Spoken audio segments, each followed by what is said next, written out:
Bom dia ainda, né, a todos. Foi muito bom poder vir antes. Eu errei o horário, né?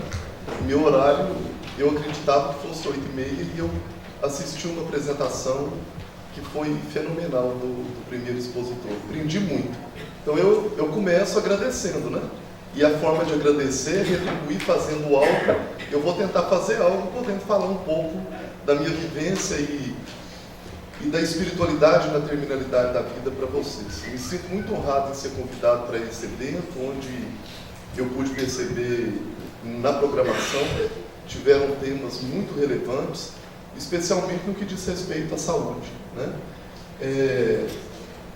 Como a Shirley falou, eu trabalho na área de cuidados paliativos e eu resolvi dedicar os cuidados paliativos não somente aos cuidados paliativos hospitalares, porque nós já temos várias pessoas, apesar de não ser um tema muito utilizado e não ser uma especialidade muito aplicada, porque nós somos formados, na maioria das vezes, para poder curar, para poder salvar, e não na lógica do cuidar. E eu preferi olhar para uma população diferente. Eu preferi olhar para uma população mais vulnerável. Então, tem 5 anos que eu acompanho pacientes da atenção domiciliar em cuidados elegíveis aos cuidados paliativos em 5 comunidades diferentes no Rio de Janeiro, né? Tem um trabalho complexo do Alemão, com minhas pesquisas de extensão, Rocinha, Dendê, Vidigal e Outros Prazeres. Para ver como que eu resolvi escolher tiro, porrada e bomba, para não ficar muito. Porque, e aí eu estou na tecedura do meu doutorado, eu fui estudar como que chega de fato e que reconstitui a dignidade humana nesses locais onde o poder não é o poder público e sim o poder paralelo que a gente tanto vê midiaticamente falando, julgável por destruir, por banalizar a questão da vida humana. E eu descobri, não que seja de fato melhor, mas que são outras saídas para que a dignidade humana aconteça, né? Então, eu vou falar um pouco a respeito dessa questão da espiritualidade na terminalidade. O que é uma pessoa em terminalidade? Eu sei que tem vários profissionais de saúde aqui, mas tem pessoas que não são da área de saúde especificamente, e eu preciso esclarecer essa definição. Terminalidade de vida é quando se esgotam as possibilidades de resgate das condições de saúde e a possibilidade de morte próxima parece inevitável e previsível. O indivíduo se torna irrecuperável, eu faço questão de colocar entre aspas, e caminha para a morte sem que se consiga reverter este caminhar. Então, quando a gente fala de terminalidade, fica muito claro para nós que trabalhamos cuidados paliativos que essa terminalidade é voltada para a terminalidade do corpo físico. É uma morte biológica que está prestes a acontecer e todo o histórico psicossocial e espiritual que ronda e que permeia esse corpo biológico. Então, quando a gente fala que esse indivíduo se torna irrecuperável, que esse irrecuperável seja visualizado nessa apresentação como uma não recuperação da doença física da pessoa, e não da possível doença psíquico, espiritual e social. E a pessoa em terminalidade, a gente sabe que ela, com uma doença crônica, com qualquer outra condição de terminalidade, isso pode levar a um sofrimento severo.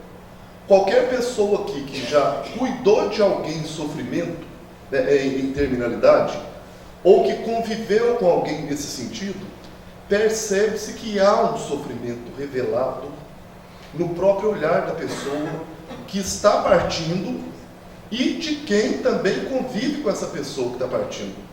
A gente visualiza isso.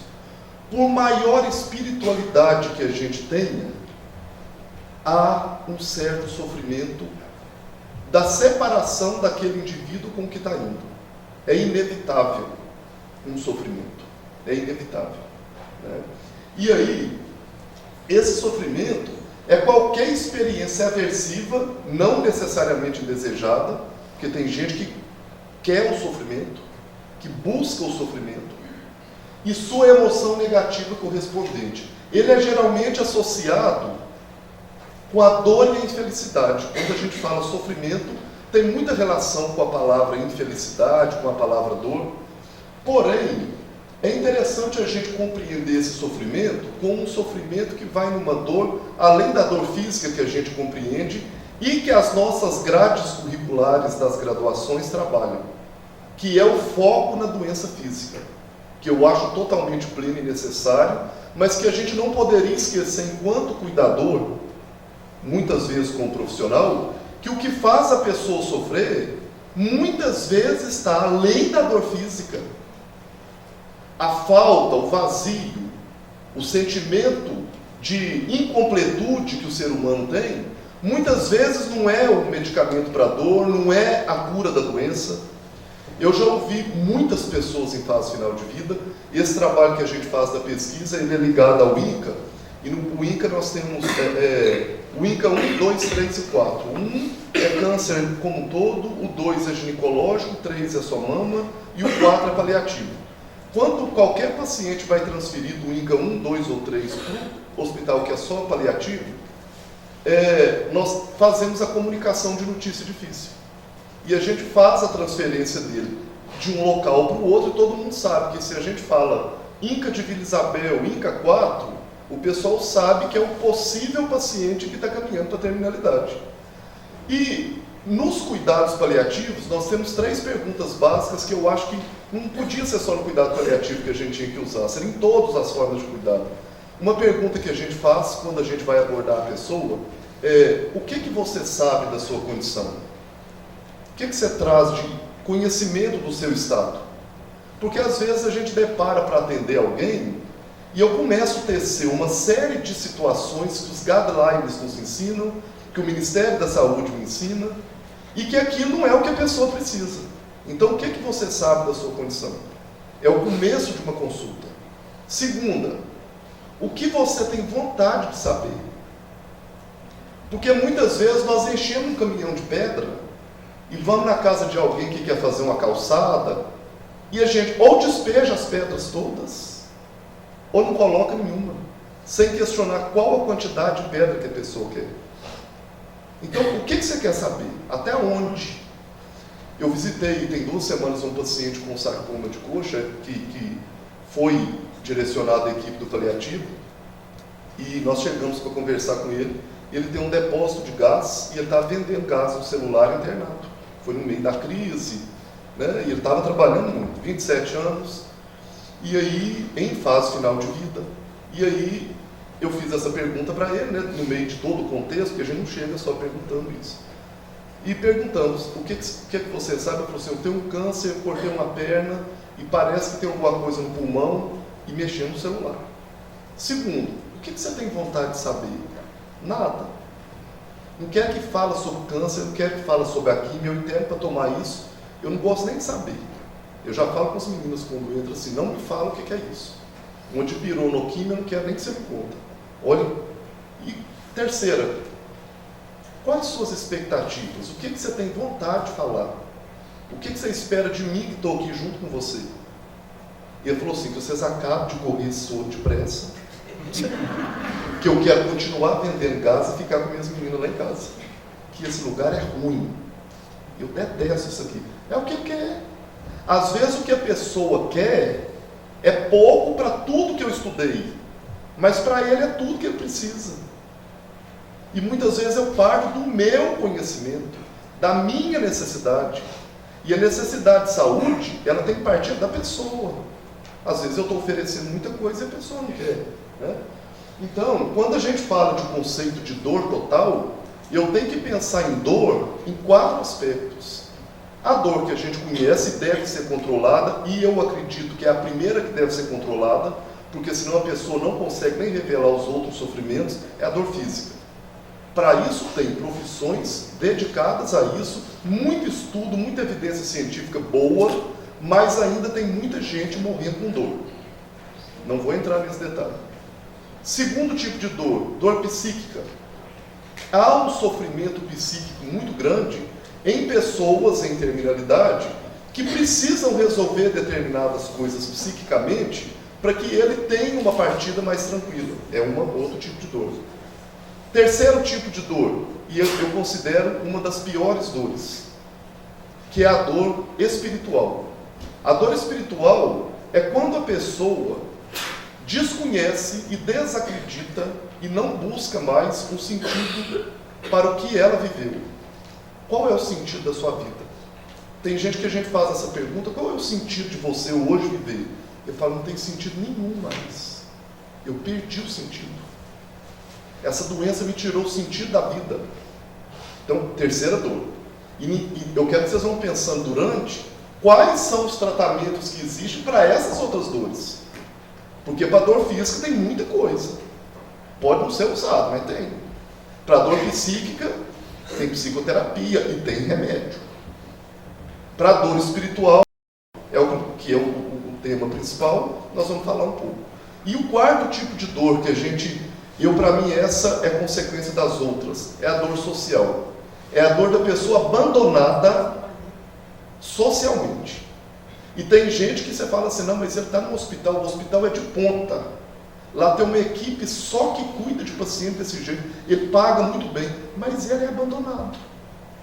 Se ele sentir que ele não tem o acolhimento necessário naquele local, pela sua família, pelos profissionais, ele se sente abandonado. Quando eu não questiono ele, o que deixa ele triste, ele fala assim. Eu gosto de contar a experiência, porque é bom isso. Eu fui visitar esse sábado passado, aqui em Divinópolis, uma paciente em fase final de câncer de colo de útero, reto, fistulizou bexiga e está saindo fezes pelo canal urinário, porque pegou toda a região da pelve. E aí a família me convidou para poder convencer ela a parar de fumar. Eu falei: meu Deus do céu, como é que eu faço? Porque eu vou levar o paieiro para ela. Não, mentira, eu não levei paieiro. Mas eu fui lá para poder acolher ela. E em todas essas perguntas que eu fiz, escuta a realidade dela. Eu podia ter ido lá, como um profissional de saúde, indicar para ela: você tem que voltar no médico, porque esse remédio de dor seu não está resolvendo, não sei o que, não sei o que. Né? E falar de cuidado, falar do banho, falar de coisa que compete a mim. E aí, quando eu fui perguntar a ela sobre o sentido da vida e tudo isso, ela falou assim: meu irmão que hoje cuida de mim, ele é bom demais, é uma pessoa tão boa. A esposa dele eu nem conhecia direito, porque eu vivi 22 anos na Bahia, e eu vim embora agora para cá, porque a minha outra irmã está com câncer de mama tratando, e tem só ele para cuidar de mim, eu não tenho pai e mãe, 42 anos. Mas assim, não é minha casa. Nossa, eu fico vendo, coitada, a esposa dele eu nem conhecia, e ela abriu as portas, ela está grata por aquilo. Eu falei assim: o que faz sentido na sua vida hoje? Por que você chora tanto? Por que você sente esse vazio? Ela falou assim: meu lugar não é aqui. E isso não tem jeito, porque eu vou ter que ficar. Eu gosto de maconha. Eu falei: gente do céu, o que eu faço? Terceiro, eu tenho uma companheira lá na Bahia, e eu não posso falar com ela, meus irmãos são evangélicos. Se ele souber que eu tenho alguém, só ele que cuida de mim. Gente, vocês estão vendo? Acabou. Ela não me falou que o sofrimento dela era a dor, era que a rádio que estava fazendo efeito, não sei o quê. O sofrimento dela é sofrimento da alma. E muitas pessoas que a gente cuida, a grande dosagem de medicamento que essa pessoa às vezes recebe, e às vezes nós não temos um efeito satisfatório, é porque não é a dor física. A dor física pode ser uma, mas está potencializada por outras coisas que eu precisava ouvir. E a minha intervenção com ela tem que ser em cima do que é sentido na vida dela, não na minha. Não significa que eu vou chamar o traficante, que eu vou fazer. Não é isso. Mas eu tenho que arrumar uma forma de fazer com que ela sinta sentido pela vida, mesmo no final. Né? Então, são as formas de dor. Então, a gente sabe que as doenças crônicas, mesmo a idade avançada, levam um sofrimento severo, né? Particularmente as situações terminais, levando a pessoa a perder o sentido pelo que satisfaz ele na vida, gerando um sofrimento espiritual, né? Importante. E aí, eu trago Carlos Drummond de Andrade para me discordar dele. Ele fala assim: a dor é inevitável. Não, a dor é evitável. O sofrimento é opcional. Mentira. Sofrimento, eu não escolho. Gente, ó, meu filho morreu atropelado. Não, peraí, vou escolher não sofrer. Graças a Deus, meu filho com 5 anos morreu atropelado, Marte. Mas até ela entender que aquilo tem um sentido, a mãe sofre. O sofrimento, é claro que é uma coisa que nós não queremos, porém, a gente teria que acabar com o homem, porque isso é inerente ao homem. Sofrer por alguma coisa. Tudo aquilo que eu sou averso à situação gera um certo sofrimento. Por mais que seja em segundos, mas gera. E aí a gente ouve os profissionais de saúde, ouvindo a realidade agora, que eu fiz uma parte do meu doutorado na França e em Portugal agora, estou voltando, e o pessoal lá discute muito a questão da espiritualidade, mais que a gente. Né? Eu escutei o professor falando antes que o espiritismo às vezes não é tão comentado, mas a espiritualidade é uma coisa que eles estão inserindo muito na questão de cuidados em saúde. E eu tive uma experiência de pegar a votação em Portugal da autorização da eutanásia ou não. Então eu peguei grandes debates, inclusive de um professor holandês que criou a lei e instituiu na Holanda a eutanásia. E aí eu queria que primeiro a gente entendesse assim, o que é eutanásia. Eutanásia é quando a pessoa pede para ser morta e eu ou abandono o tratamento ou faço algo para poder ocasionar a morte. Isso é eutanásia. Quando a gente vê pessoas no Brasil onde a eutanásia não é permitida, que não estão sendo cuidadas, que estão hospitalizadas ou acompanhadas por alguém, que a gente depara com alunos, um aluno meu da medicina um dia falou assim comigo, Alexandre, isso que está acontecendo não é um tipo de eutanásia? Não, isso é homicídio. O abandono ao acompanhamento, o tratamento, o abandono ao ouvir o sofrimento que acomete o outro, é uma forma de homicídio. Primeiro porque ele não está pedindo para não ser ouvido, porque a eutanásia é parte do princípio da pessoa pedir. Ele tem que pedir, eu quero morrer, eu não quero ser cuidado. Segundo, porque no Brasil não autoriza. E terceiro, porque o abandono, a dor social, gera um sofrimento muito grande que pode ocasionar a morte, sim. Homicídio. Às vezes nós matamos por não acolher. Né?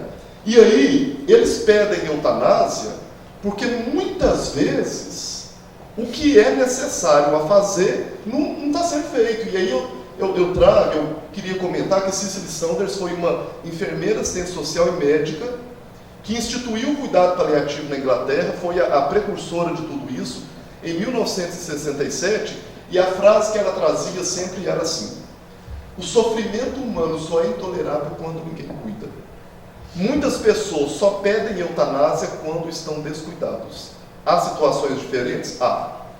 Mas a maioria das pessoas, quando você consegue controlar o sintoma de sofrimento, seja físico, social, espiritual ou psíquico, ele que estava pedindo a morte volta atrás. Fala, não, quero ficar montiquinho.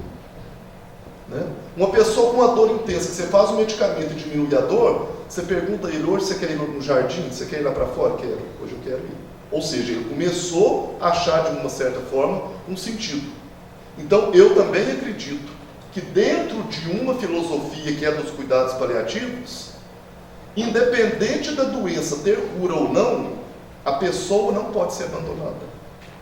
O ser humano não pode ser abandonado. A doença pode, porque tem determinada doença que a gente fala, essa não tem jeito.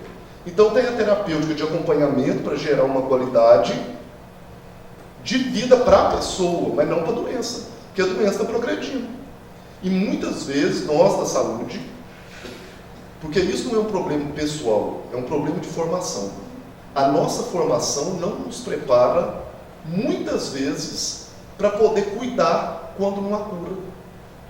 Ela nos prepara para poder curar, salvar. Portanto, que quando eu deparo com uma situação que não tem jeito, como que eu lido com o sofrimento, da frustração, de tudo que eu estudei, fiz pós no exterior, não sei o quê, e não dei conta de curar? São os grandes problemas que acontecem de adoecimento nos profissionais de saúde. Por que o índice de suicídio é maior entre nós? Qual a frustração? Porque como eu não estou conseguindo gerar um sentido na vida do outro, na minha também não tem. E aí? Né? E aqui a gente traz que há uma luz no fim do túnel, mesmo quando a doença não tem cura. Aí é que abre uma porta muito grande. O símbolo dos cuidados paliativos é uma borboleta. Eu acho muito interessante quando fala sobre ela, porque a maior parte da vida a borboleta é casulo, feia, a A gente tem medo, as mulheres, então, né? E o pouco tempo que ela é borboleta, ela poliniza flores, ela embeleza nossos olhos, ela faz gerar fotos, não sei o quê.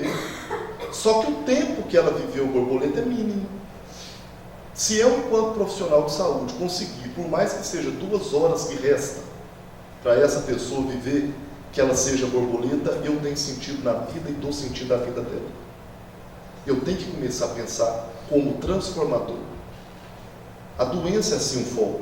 Eu tenho que cuidar, eu tenho que tratar, eu tenho que curar. Hora nenhuma eu tiro isso, mas o foco principal que eu trago aqui é do sofrimento além do físico. A gente, quando fala de doença, pensa muito em doença física. Mas quando a gente fala de sofrimento mental, dos doentes que sofrem mentalmente, dos esquizofrênicos, dos bipolares, muito difícil quando chega numa dose específica de medicamento que não consegue evoluir nessa condição, das pessoas serem abandonadas. Isso é muito claro, o abandono. A doença não tem jeito, então você deixa a pessoa. E nós não temos preparo, enquanto graduação, muitas vezes, para conduzir essa situação de outra forma. Então, a luz se abre com os cuidados paliativos. O que são eles? Para quem não conhece, é uma abordagem que melhora a qualidade de vida de pacientes e seus familiares que enfrentam problemas associados a doenças que ameaçam a vida. Previne e alivia o sofrimento através da identificação precoce, avaliação correta e tratamento da dor e outros problemas, físicos, psicossociais ou espirituais. Isso é o cuidado paliativo. E eu acho, eu conheço uma médica que dá aula em Itajubá, muito boa, a doutora Graça, e ela fala que ela é incomodada de ter que ter uma especialidade disso. Porque isso aqui a gente tinha que fazer com todo mundo. Hein? Cuidar de alguém que tem corpo, espírito, que tem convívio social e que tem um psicológico. Isso não é só um cuidado paliativo. O que é só do cuidado paliativo é que a característica dele é uma pessoa em fase final de vida. Né? E aqui é interessante pensar que o que ele aborda especialmente enquanto Organização Mundial de Saúde, ele deixa claro, é uma atuação que é voltada para o sofrimento humano. Não é voltada para a doença, é para o sofrimento humano. E a base do cuidado paliativo são 2 coisas. Uma boa comunicação, que muitos de nós não conseguimos. Nós temos nas grades dos nossos cursos de saúde 3 aulas de comunicação de notícias difíceis. E a gente depara com um menino acabando de sair da gente aqui, assume unidade básica, UTI, não sei o que, na enfermagem, na medicina, e ele tem que dar, especialmente o médico, ele tem que comunicar. Eu dei uma aula e um aluno que é residente de medicina falou comigo assim, Alexandre, eu quase morri com a situação. Porque eu comecei a residência no 2º dia, o plantonista da UTI falou assim, você pode ir lá e comunicar o óbito. E ele falou assim, eu nunca tinha comunicado. E ele chegou duro lá fora. Não, gente, eu como preceptor espero também que ele saiba comunicar. Ué. E ele falou que era uma senhora que veio com o marido, passando por Divinópolis, indo para Paracatu, e ele só sentiu uma dor precordial e infartou e morreu aqui. Né? E a mulher falou assim, não, eu senti mal. Aí ele falou que chegou lá fora, duro, e falou assim, acompanhando o senhor, né? Igual um robô. E que ela falou assim, tudo bem, só eu, alegre. Eu tinha uma dor no peito. Né? Aí ele falou assim, eu encabulei, porque eu nunca imaginava que ele tivesse morrido. E ele falou assim, se eu voltar, é o 2º dia meu que o preceptor vai me matar. E ele falou que passou uma faculdade na cabeça dele. Como é que eu conto essa mulher? Aí ele falou com ela assim, o senhor fulano obtuou. E a mulher, sem entender a palavra, ela não entendeu nada daquilo. Ele falou que surpreendeu pior ainda, porque aí ela falou assim, graças a Deus, quantos ml? Ele perguntou quantos ml, ela perguntou, graças a Deus, quantos ml? Ele falou assim, não sei. E voltou, e entrou, né? Ele falou que até hoje não sabe o que ela entendeu, que ela falou, graças a Deus, quantos ml? Ele falou, mas não sei o que é isso, quantos ml? E que teve que contar o preceptor. E que o preceptor, muito cordial, falou assim, isso foi um teste, eu sabia que eu tive essa dificuldade também. Então eu queria te falar da minha experiência, como que eu comunico. Uma das grandes dificuldades nossas é a comunicação. Quando a gente vê que tem um profissional de saúde grosso que responde, gente, é defesa. Precisava ser acolhido de alguma forma e ser educado para ensinar a comunicar. Nem tudo aquilo que eu falo é o que o outro entende. Pedir o feedback do outro, o que você entendeu do que eu acabei de falar? Outra situação, preceptor nosso aqui da UFSJ, com 7 alunos na unidade básica, atendendo ginecologia, a paciente idosa entrou, primeiro exame ginecológico que ela ia fazer na vida, idosa. Entrou o médico com os preceptores, ele conta, ele custa acabar de contar, porque ele ri e fala, eu tenho vontade de chorar, de tão errado que eu fui. A senhora entrou e ele falou assim, bom dia, tudo bem? Pode entrar, só pode ir ali atrás, tira tudo e pendura que eu já estou indo. Ele chegou atrás do biombo e encontrou uma senhora de mais de 75 anos, nua de tudo, em cima da maca, em pé, pelada, em pé em cima da maca, com a mão segurando o vitrô da janela e a roupinha no chão. Eles falaram assim, o aluno foi lá primeiro, né? O aluno voltou e falou assim, que é isso? Eu doido. Ele falou assim, o que está acontecendo? Ela falou, não, mãe, você mandou tirar tudo e pendurar. Eu não vi aonde que eu podia pendurar, eu segurei, né? Olha o risco de queda. Nossa comunicação é ruim, não é boa. Nós temos que pensar melhor nisso, né? E a outra situação é o alívio de sintomas. Gente, nós existimos enquanto cuidadores para poder comunicar bem e aliviar sintomas. Nós temos que aliviar. E não adianta vir com utopia de um alívio que não é verdadeiro. Uma situação, nós chegamos com uma paciente de câncer na calota craniana, com o tumor todo exteriorizado na cabeça. E eu com 2 alunos no nosso projeto, 2 alunos da enfermagem e 2 da medicina, você pode abordar. E a dona assim, ai, muita dor, ai. Ele chegou, o aluno nosso daqui chegou do lado dela e falou assim, dona fulano, porque eles acreditam que cuidado paliativo é uma utopia, é levar música para tocar som, é levar cachorro, e tem coisa antes. Falou assim, eu descobri na sua biografia que a senhora tem 2 meninos de 10 anos gêmeos e um de 23. A senhora tem vontade de vê-los? O menino todo. Ela falou assim, eu quero é morfina. Não quero menino não. Os pequenos gritam demais, vai me matar, não aguenta a dor. A menina de novo, a senhora pertence a alguma religião? Desculpa o palavreado, viu gente? A mulher falou assim, religião do caralho. Falou. Nós queremos levar para o povo uma coisa que às vezes... A situação daquela senhora era tirar a dor física. Do outro é ver o cavalo. Então nós precisamos ouvir, nós precisamos comunicar bem. E há diferença entre ser sintomatologista e paliativista. O sintomatologista procura sintoma para poder agir nele. O paliativista procura sentido da vida para poder aliviar sofrimento. Essa é a diferença. Oferecer o que as pessoas precisam não é pouco que precisam, não é só realidade, é o que nós falamos. E aí a gente vem com a espiritualidade. O sofrimento espiritual é um dos grandes sofrimentos, e a espiritualidade, melhor do que vocês para poder também tratarem disso, é o que transcende, é o que para a pessoa é o belo, é o sagrado para ela. Pode ser Deus, pode ser música, pode ser religião, pode ser natureza. Várias coisas significam sagrado para a pessoa. Eu ouço muitas pessoas falar sobre o sagrado, e quando eu ouço falar sobre o sagrado, tem pessoa que fala para mim assim, o templo na minha vida, o sagrado na minha vida, é sábado à tarde, a minha esposa fazer biscoito, quitanda, rosca, e nós sentar todo mundo em volta da mesa e tomar. Ali a presença de Deus existe. Para mim aquilo é mais que a igreja. Isso é uma senhora falando para mim. Eu tenho que entender que o sagrado para ela é diferente. É a mesma coisa a gente querer convencer todo mundo que sagrado, que morrer bem, que uma terminalidade boa, é morrer num hotel fazenda. Tranquilo. Tem gente que fala, quando eu aposentar, eu quero mudar para um hotel fazenda. Eu, por exemplo, morro. Tem gente que não tolera. 2 dias nisso. Tem gente que vai para o sítio, quando começa a escurecer, tem fobia. É bom para você, para o outro pode não ser. Tem gente que quer morrer em São Paulo e vendo o carro passando. É a realidade dele. Eu não posso partir do princípio de cuidar do outro, especialmente em terminalidade, pensando naquilo que eu considero bom para mim. E nisso nós temos coisas pesadíssimas, que é tentar conversão na hora da morte.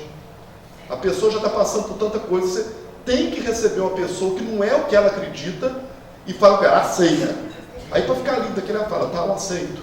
Pronto, passa reto e manda conta. Porque cansou de tanto insistir. Né? O sagrado para as pessoas são muito diferentes.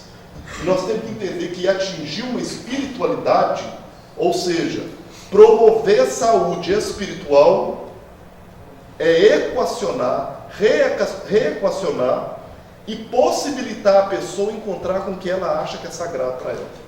Não é o que eu acho para mim. E aí tem diversas situações. Mas nós precisamos perguntar, nós precisamos conhecer o que para ela é sagrado. Né? Eu queria que vocês pegassem papel e caneta, é uma coisa rápida, mas eu prometo que é uma dinâmica boa, não é chatinha não, é uma dinâmica boa. Eu queria assim, se todo mundo pudesse fazer, ela é muito interessante. Eduardo, monta para nós.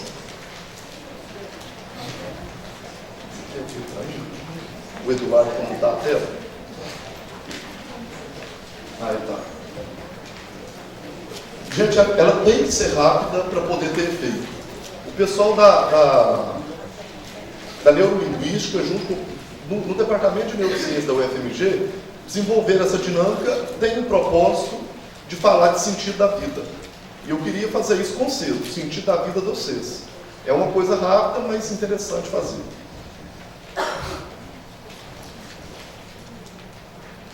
Eu preciso que vocês façam e preencham este quadro. Rapidamente, e vocês não podem pensar muito. Quando fala assim, quais são as 5 coisas mais importantes da sua vida, bens materiais, não elabore, é o que vier na sua mente nessa hora. As 5 coisas mais importantes da sua vida. Ah, Alexandre, eu lembrei só de 3, repete 2. Tem que ter 5, não tem problema repetir. Por exemplo, você lembrou assim, carro, brinco e fazenda, não tem mais nada. Repete de novo, fazenda e carro. Exemplo. Bem material. Uma dica, animal de estimação entra aqui, tá? Porque não tem em outro lugar, e eu sei que ele é muito importante para muita gente. Então ele entra nas coisas mais importantes. Tá vendo como é que gera barulho? Então as 5 coisas mais importantes da sua vida. Quem tem mais de 5 animais de estimação, coloca num lugar só, animais de estimação. Porque senão ocupa tudo. Então, bens materiais que você considera os 5 mais importantes da sua vida. Rapidão, vamos lá. Segunda coluna. Se eu passei para outro, vocês repetem alguma coisa. Segunda coluna.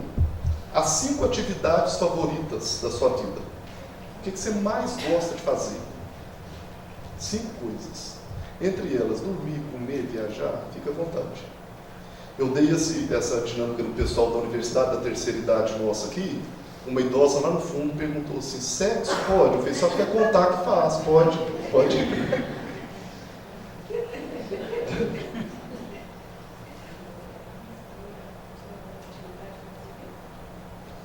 5 atividades favoritas. Tem que ser muito corrido, gente. Terceira coluna. Vocês podem repetir, se eu estiver passando para frente, porque faz parte. As 5 partes do seu corpo que você mais valoriza. 5 partes do seu corpo que mais tem valor para você.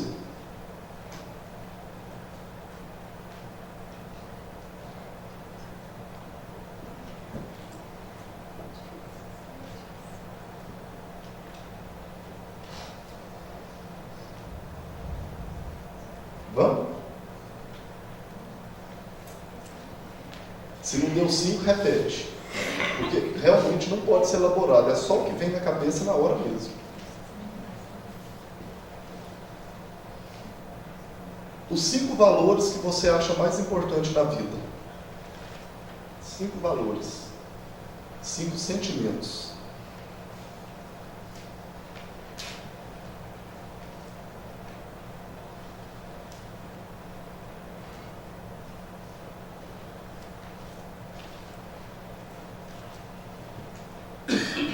Podemos?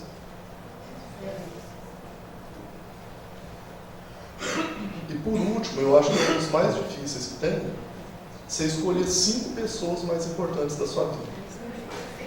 5.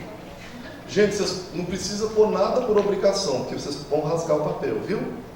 Porque nessa dinâmica que eu fiz com as idosas, ela falou assim, o que vocês vão fazer depois com isso? Eu falei, não, rasgar. Você pode rasgar. Porque eu não queria com o meu marido, não. Pode ficar à vontade. Se ele não for dos mais importantes, você pode deixar ele fora.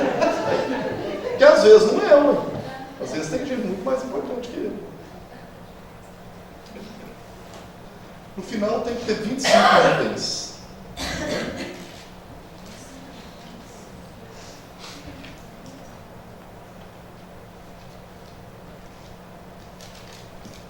Fecharam? Agora que nós vamos correr direito. Vamos lá. Eu queria combinar, quem não conseguiu terminar, completa agora, nesse minuto, o que falta. Sem pensar mais. Só completa os 25. Posso ir? Pode? Então vamos. Não precisa de preocupar com a leitura, não, que eu vou ler com vocês. Imagine um dia muito agradável de primavera, aquele dia logo depois do inverno, com as flores, temperatura confortável, passarinhos cantando. Você tem sucesso e está feliz com sua vida. Você desperta feliz com esse novo dia e durante o banho, ao se ensaboar, descobre um pequeno nódulo no pescoço e outro na axila. Agora vocês vão olhar para esses 25 itens aí e vocês vão cortar 2 itens que menos significam para vocês. E a partir do momento que vocês cortar 2 itens, o sentimento de cortar os itens vai ser o sentimento que vocês nunca mais vão ver isso. E não vão conviver nunca mais com isso. É de perda. Tem que ter um sentimento de perda. Então vocês vão rabiscar 2 itens nesse minuto. Vou eliminar da vida de vocês. Certo? E eu vou convidar todo mundo a só sentir e não comentar, para o sentimento ser maior. Tá? Recentemente estava resfriado e provavelmente é resultado de um processo inflamatório. Você ignora o achado e continua sua vida.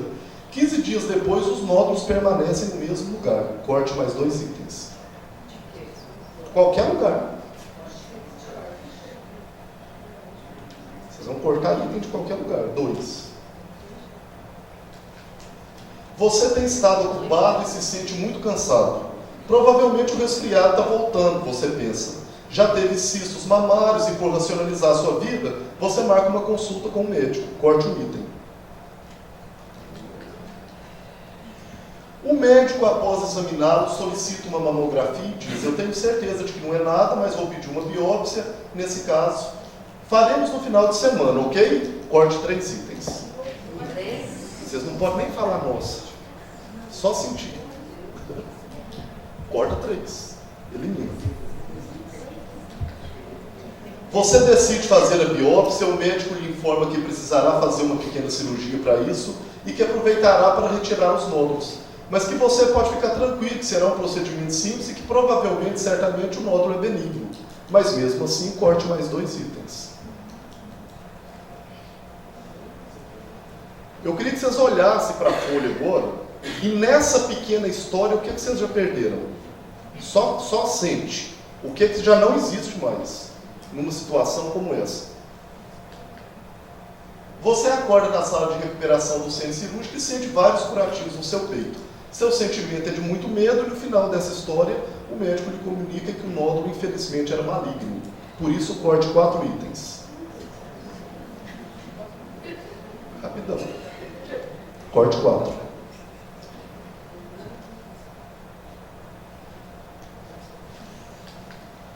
Pelo que você conhece, já sabe que precisará fazer radioterapia. Corte mais 2.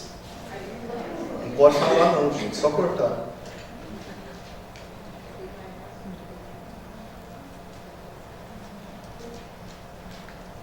Devagar você se recupera e retoma a sua vida normal. Outra vez é primavera, já se foram 2 anos. O dia está extremamente agradável, mas você sente frio.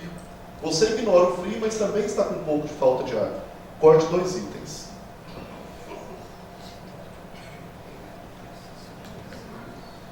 Os sintomas não diminuem, então você procura novamente o médico. Depois de algumas avaliações e exames, o médico te informa que os nódulos ressurgiram.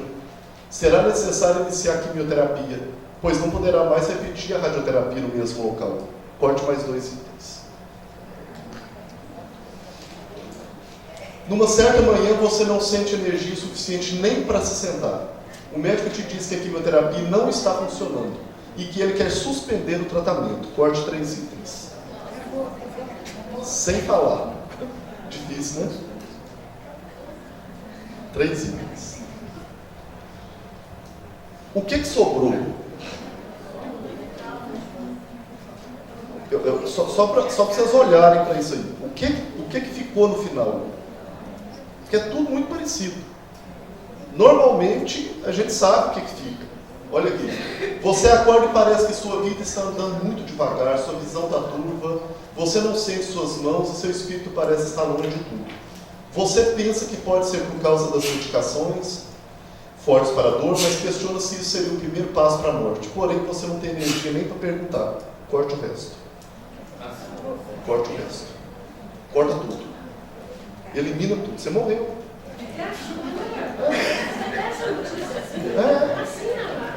Ó,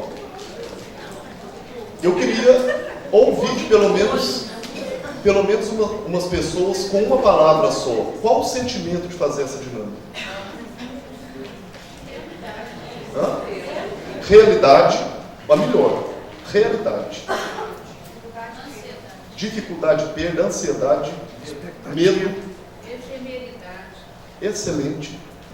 Compreendem que essa situação, como nossa colega começou falando, é real e acontece todo dia?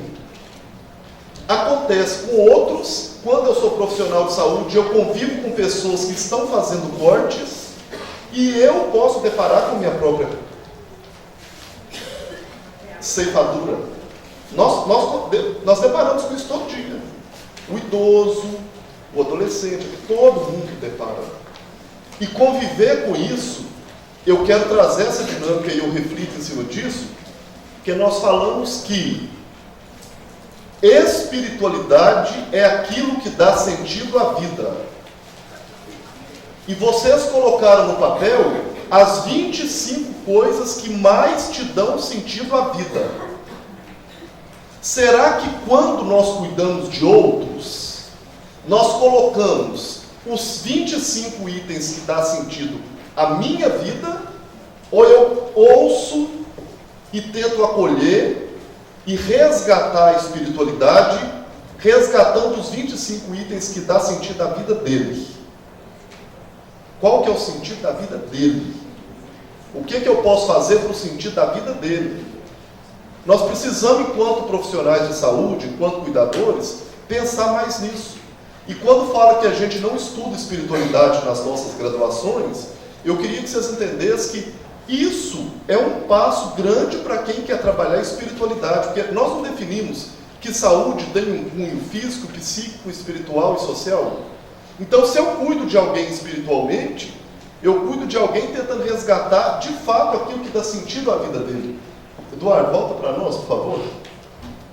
Então, muitas vezes quando a gente depara com um paciente em fase final de vida, a gente depara com uma pessoa que está querendo, naquele finalzinho, resgatar determinadas coisas que fazem sentido para a vida dele. E como achar sentido a vida na vida, no sofrimento e na terminalidade de uma pessoa? Como que eu posso ajudá-lo? Para o sofrimento físico, há analgésicos. Para o sofrimento psicológico, há psicoterapias. E para o sofrimento espiritual? Os recursos, neste caso, não estão fora da pessoa, mas está dentro dele. Eu tenho que descobrir dentro dele o que faz ele sofrer, o que dá sentido à sua vida para me resgatar aquilo. Não é remédio. E é obrigação minha, porque quando eu não ouço o que faz perder o sentido da vida, eu não estou cuidando integralmente. Eu não posso ser utópico em falar. Será que o nosso sistema permite a gente, durante as nossas acolhidas, ter todo esse olhar? É uma reflexão. E para isso, eu não vou detalhar cada um, nós temos instrumentos também para avaliar a espiritualidade das pessoas que a gente cuida. Eu trago aqui 3 instrumentos dos 57 que existem. Tem validado, esse é validado transculturalmente, a FACIT, que é uma avaliação de espiritualidade excelente para o paciente em fase final de vida. Que eu consigo ressignificar o que é sentido da vida dele. E a gente utiliza muito no Brasil a FICA, que foi revalidado no Brasil no ano 2000. Olha o que ela trata. A palavra, o acrônimo FICA ele fala que basicamente eu preciso, para me descobrir qual que é o sofrimento do outro, enquanto espiritualidade, questionar 4 coisas. Primeiro de tudo, ouvir. Eu tenho que ter capacidade para ouvir, não só para despejar caminhando. Primeiro, qual a sua fé ou crença? O que significa que dá sentido à vida? E a gente tem um erro de perguntar assim, qual a sua religião? Às vezes não é religião. Crença não é religião. Religião é instrumento, é ponte, é religar. É uma ponte para me ligar àquilo que eu acredito. Tem gente que não precisa. Ele acredita naquilo. Importante, exemplo aqui interessantíssimo, o ateu. Eu não acredito em nada que transcende. Mas eu acredito no amor entre um e o outro. Eu acredito, é a crença dele. Ou importância e influência da crença. A fé e a crença são importantes na sua vida? Tem gente que fala, nada. Isso aí eu tenho intimidade muito grande com ele, então assim, está tudo tranquilo. Você, comunidade, faz parte de alguma comunidade espiritual ou religiosa? A comunidade lhe dá apoio? Como? Há uma pessoa, um grupo de pessoas que realmente amam, que são realmente importantes para si? Porque eu posso começar a pensar e ressignificar para ele, convidando as pessoas para irem ali. E nós deparamos com pessoas que pedem coisas muito simples. Falam, eu quero que o padre venha aqui. Eu quero que o pastor venha aqui. Eu quero que o médium lá do centro venha. Entende? Mas nós deparamos, por exemplo, no Rio isso é muito comum a gente deparar, porque tem muitos que seguem as religiões afrodescendentes. Então nós temos muito pedido. Eu quero que o pai de santo venha cá. E nós não temos lugar dentro do hospital para poder fazer a cerimônia que, por exemplo, o candomblé precisa naquele momento. E é direito dele também, né? Para ele transcender, ele precisa de tambor. E quando que eu bato tambor no quarto com 5 doentes? Meu filho, pula gente para todo lado. Só de entrar o tambor tem gente pulando. Nós convivemos com uma paciente que é de uma seita satânica. Aqui em Divinópolis tem o bairro Padre Eustáquio. O templo deles é no bairro Padre Eustáquio. E ela internou, e ela utiliza, e quem sou eu para julgar? É o que ela acredita, é a fé dela, e eu tenho que deixar a malinha do julgamento longe. Ela fez, como tem na igreja católica escapulário, e pulseirinho com todos os santos assim, ela fez um escapulário de durepox, pintadinho de esmalte com capetinho. Gente, a gente não acredita, mas tem. E a pulseirinha com os capetinhos também. E andava no setor do hospital, e o pessoal, isso internado no setor 4 do Hospital São João de Deus. E a gente falava assim, o pessoal, Alexandre do céu, isso é um absurdo. O povo do quarto está quase morrendo. Tinha uma senhorinha, quando eu fui lá, tinha uma senhora idosa que estava no canto da parede, ela estava com o nariz assim, entre a parede e a cama enfiado, que a mulher falava assim, se vocês nunca viram sangue, à noite vocês vão ver sangue. Ela estava doida também. Ela falava assim, chuveiro, sai sangue? Perguntava os outros doentes do quarto, o pessoal, está doido? Só perguntava, para amedrontar. E o pessoal da enfermagem fala que ela era tão custosa, que ela ia andando no corredor, a hora que passava próximo de alguém da enfermagem, que ela fazia assim. E o pessoal com muito medo. Gente, mas vocês concordam que isso é a crença dela? E vocês não acreditam que quando a gente descobriu onde era a comunidade, quem tomava conta, nós tivemos que chamar alguém de lá para vir poder acalmar ela no quarto. Ela fala, não é assim. Porque a gente não acredita que por mais que vocês sejam demoníacos, vocês devem ter alguma função de existir que não seja só para o mal. Né? E depois do dia que ele veio conversar, tranquilizou. Né? Tranquilizou, assim. Ela continuava encapetada, mas atingindo os outros, sem assustar. Né? E aí, conhecer a comunidade é muito importante. Outra coisa, os aspectos relacionados ao cuidado. Como você gostaria que eu, como seu profissional, orientasse essas questões quando cuido de você? Porque às vezes nós falamos para a pessoa assim, a senhora vai com Deus, Nossa Senhora te abençoa. E a pessoa é evangélica. Eu queria que você me contasse, você quer que eu te trato nesse aspecto como? Então, quando eu faço a primeira pergunta, às vezes eu já descubro. Se a pessoa fala assim, sou evangélico, eu não vou mexer com Nossa Senhora no meio do trem. Não é? Não posso. E agora? A gente avaliou, a gente conheceu qual é o sofrimento, qual é o que dá sentido à vida. Eu queria que a gente compreendesse essas palavras que a gente tem usado muito, que é apatia, eu não me importo, isso é claro. Segundo, simpatia, eu sinto muito pela sua situação, a pessoa ser simpática. Tem sido utilizado muito a palavra empatia, Ou seja, eu me colocar no lugar do outro, eu te entendo. E por último, a palavra compaixão. Eu quero te ajudar. Quando a gente fala de cuidado em saúde e fala de espiritualidade, para nós profissionais de saúde, ter empatia é muito pouco, é metade do caminho. Eu deparar com uma mãe que perdeu um filho atropelado e chegou no hospital para esperar a notícia e falar, eu sinto muito, gente, eu também sou pai, eu imagino a dor que essa mulher está sentindo, isso é pouco. Nós precisamos, como profissional de saúde, visitar a alma do outro, compreender o sofrimento do outro, sair dela e fazer alguma coisa para ele, porque senão não tem motivo de existir. Eu só compactuar, abrir a casa com a pessoa dentro, às vezes não resolve. Eu tenho que fazer algo para resgatar o que dá sentido à vida dele. E isso chama compaixão. Ouvir o doente sua história, encorajar a busca de sentido, transmitir preocupação genuína com ele e validar as perdas e emoções ocorridas. Explorar esperança realista, não adianta ficar com ele, como a gente depara com muitos. A minha maior dificuldade no cuidado paliativo é desfazer aquilo que o profissional não teve coragem de fazer e mente. A pessoa com câncer metastático, pulmão, mama, pulmão, costela, fazendo quimioterapia curativa, e a gente sabe da esperança realista que ele tem. Você trabalha todo um contexto no cuidado paliativo, o médico, o enfermeiro, o dentista, todo mundo que é da equipe, ele volta na consulta dele, o radioterapeuta fala, não, pode ter muita esperança que nós vamos conseguir eliminar ele. Que eliminar tumor? Seja real dentro daquilo que a pessoa espera ouvir e ressignifica a vida dela a partir daquilo que ainda tem. O faça borboleta, porque morrer nós vamos. Esse discurso que a gente ouve por aí assim, Deus gosta só de gente boa. Mentira! Muito bom. Gente, morre mais ruim, novo, do que gente boa. Morre matado, morre no tráfico, morre não sei o quê. Fala, não, chamou cedo porque Deus gosta de gente boa. Não, morreu cedo porque morreu, porque todo mundo vai. Quem ora, quem bate cabeça, quem reza, quem é ateu, vai morrer tudo. Pode ter câncer, todo mundo pode ter. Quem é bonzinho, quem faz caridade, quem não sei o que, todo mundo pode ter.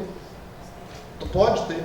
Isso é real. É o que ela falou. Nós temos que conviver com uma coisa que é o real. Gente, não é tragédia deparar com uma doença grave. Isso é comum. Tragédia é deparar com a doença grave e não saber levar essa doença grave. Não saber acolher quem está com essa doença grave. Isso é tragédia. Então nós precisamos, enquanto espiritualidade, saúde espiritual. O nosso tema é espiritualidade na terminalidade. Qual a função nossa? Fazer com que a pessoa conecte-se com o seu sagrado, com aquilo que dá sentido à sua vida. Isso é espiritualidade. Né? Então, algumas estratégias: oferecer para ajudá-lo, fazer perguntas quando vê-lo sofrendo. Por exemplo, parece que você está assim com um olhar triste, você quer me falar alguma coisa? Chamar a atenção dele para desabafar. Né? Percebo que você não está muito bem, quer falar comigo? Naturalmente. Controlar sintomas. Essa questão de mão na mão, eu tenho preguiça quando alguém trata de humanização ou de cuidados paliativos e fica falando assim, é mão na mão, a imagem da mão. Não, gente, tem coisa que mão na mão não adianta. Essa mulher dos menininhos gêmeos, ela não queria pegar na mão, ver filho, não queria música, ela queria morfina. E é o que ela quer. Naquela hora é o que alivia o sofrimento dela. Nós precisamos encorajar a revisão da vida, encerrando pendências e valorizando.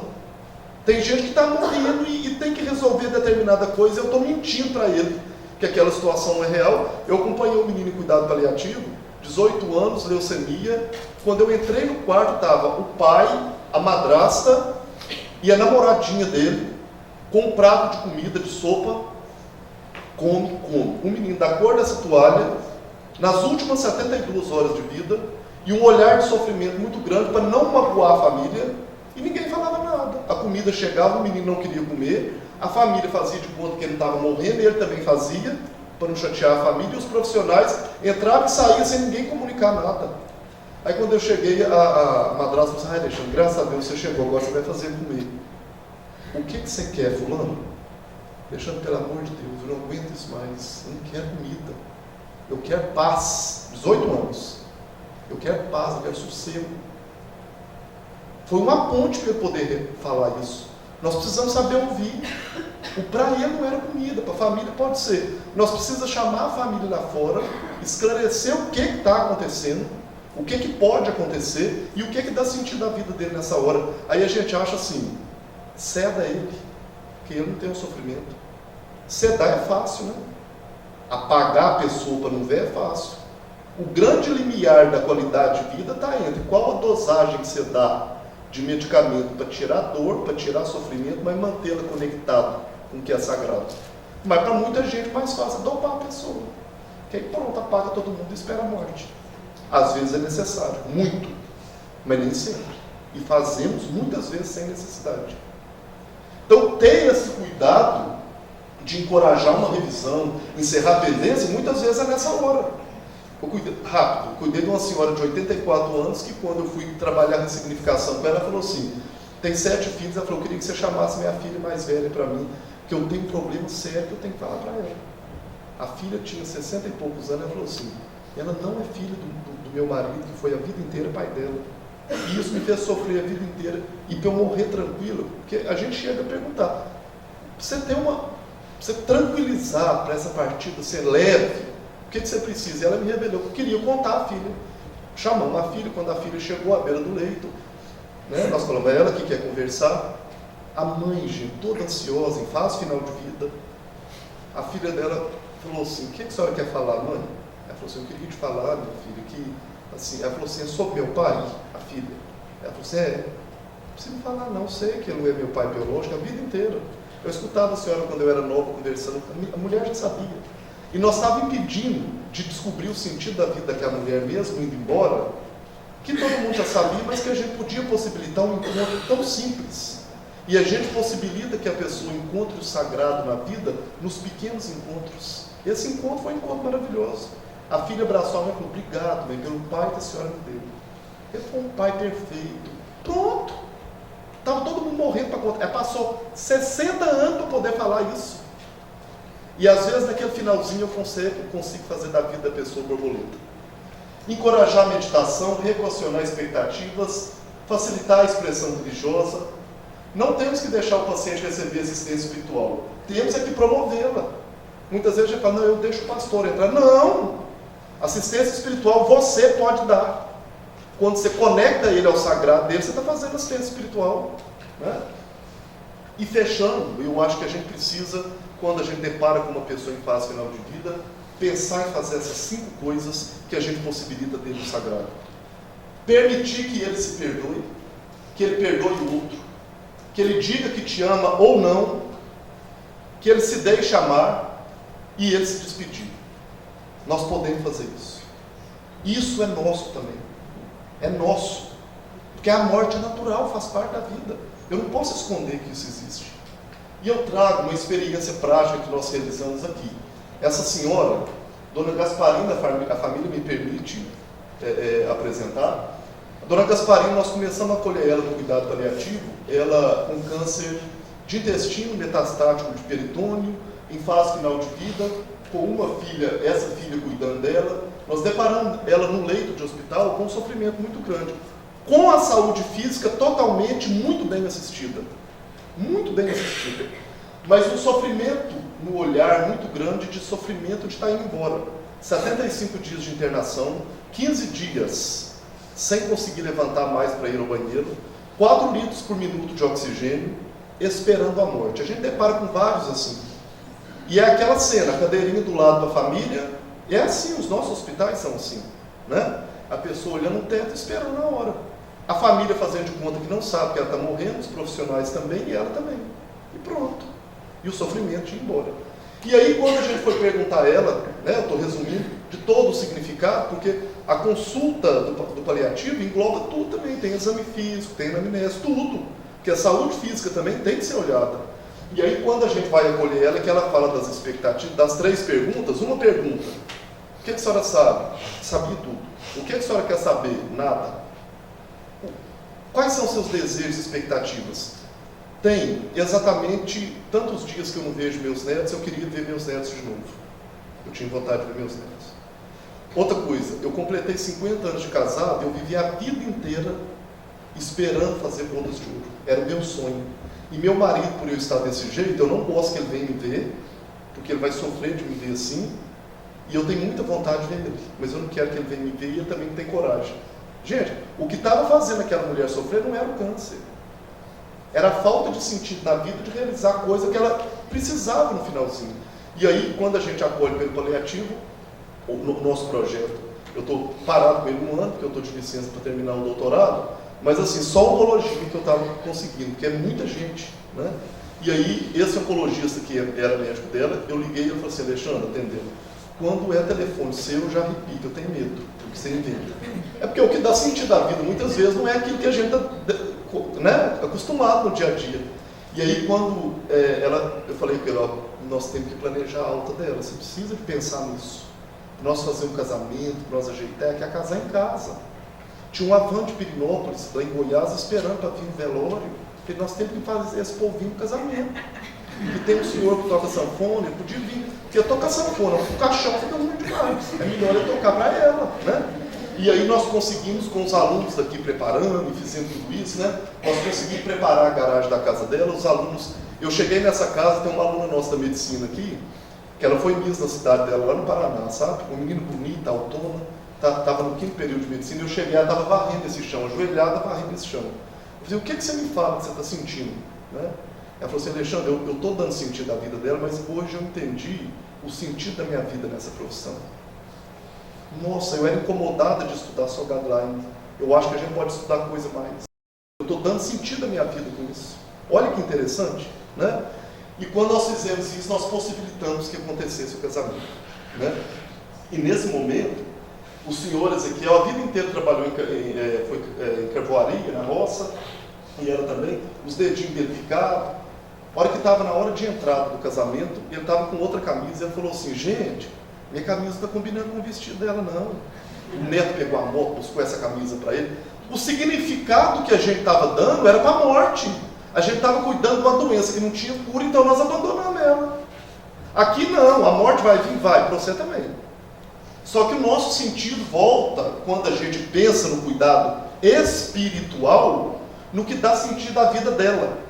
E nessa hora, nós perguntamos ele logo após: por incrível que pareça, essa mulher sentou, essa mulher está com constipação intestinal, evacuou, essa mulher está com 4 litros por minuto de oxigênio, ela ficou mais de 8 horas em casa no casamento, sem nada de oxigênio, saturação de oxigênio 97%.